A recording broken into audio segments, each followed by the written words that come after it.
welcome back to another instalment of the Henry's Honda SP1 project here at Obsession Engineering. And it's another day, if I'm honest, doing little odd jobs, because I'm actually waiting for the bottom yoke to come back so I can put the front end of the bike together. So until that comes, I'm just sort of finding little bits to do so they're ready for later. To go with the plating, the powder coatings come back. Yay! See, that's only a little yay, because the bottom yoke didn't come back because they've actually done it the wrong colour and are redoing it for me. So, the next thing to do is peel off all the sort of masking, which I've already done on this one, and I've just run a file across these faces to clear any powder coat out of the way. I've done the same thing, I've just taken the masking out round where the bearing sits and have a little bit of a clean up round the edge. So, I'm just going to get the new bearing, tap that into place, and fit the disc.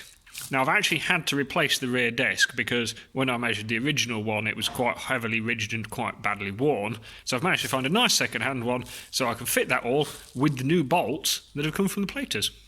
I am giving the wheel a little bit of a warm-up before I fit the new bearing so that it slides in a little bit easier, not having to get excessively hot, and luckily it's really cold in the workshop today, so the bearing is already quite small. That's me nice new bearing fitted and a new seal. Now, the bearings I got from B&C Express because they do excellent quality bearings at sensible prices. The seals were actually from a generic bearing supplier on the internet because they're considerably cheaper than buying them from Honda. The plated bolts are all fitted and my actually flat disc is fitted as well, so that's lovely. All I've got to do now is turn it over and fit the bearing and the spacer sleeve from the other side. That's the rear wheel complete, apart from having a tyre, which is on order. I've also refitted the hardware for the cush drive, so now I can move on to the front wheel. Couple of little tricks for fitting wheel bearings, or in fact bearings into anything really. If you heat up the outer, it'll expand slightly, make the bearings go in a little bit easier.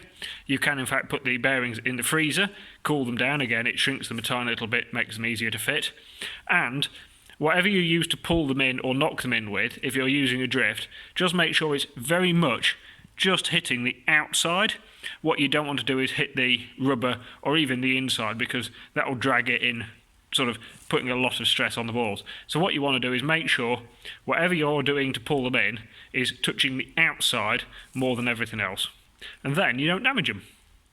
That's both wheels now done, looking considerably better with shiny bolts and new seals and, well, powder coat that you can't see through, so that's excellent. I mean, they'll look even better when I take the bubble wrap off and fit tyres, but it does at least feel like I'm making progress now.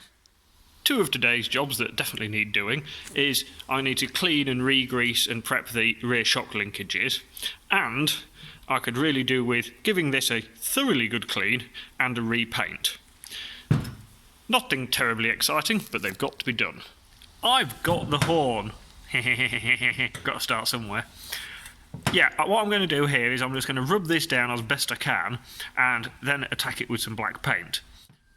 That's the horn and the bracket flatted down so they're free from rust. So now I'm just going to give them a flick over with some black hammerite. Don't get me wrong, I don't think I'm going to get a call anytime soon to go and touch up the Mona Lisa, but they are now shiny and black, so that's a good start. So they can go somewhere to finish drying because they're still a little tacky, and I shall do the shock linkage.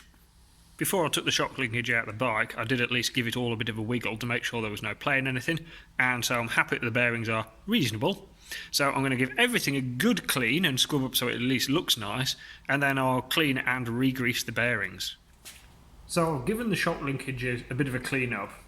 Unfortunately, they had a bit of corrosion around where the salt and bits has got into them over the years, so they're not cleaned up perfectly, but they are at least shinier than they used to be and there's no actual dirt on them.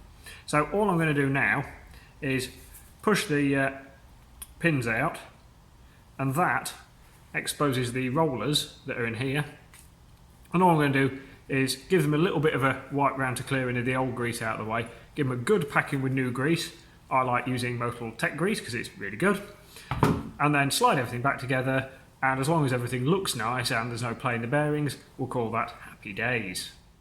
That's the shock linkage finish as well. It's not, massive bits so far today, but you've got to make a little bit of progress. It is easy enough on a project to get a bit disillusioned that you're not getting anywhere and there's a lot to do, but if you can keep just chipping away doing little bits as and when you can, you'll soon get a good chunk of it done.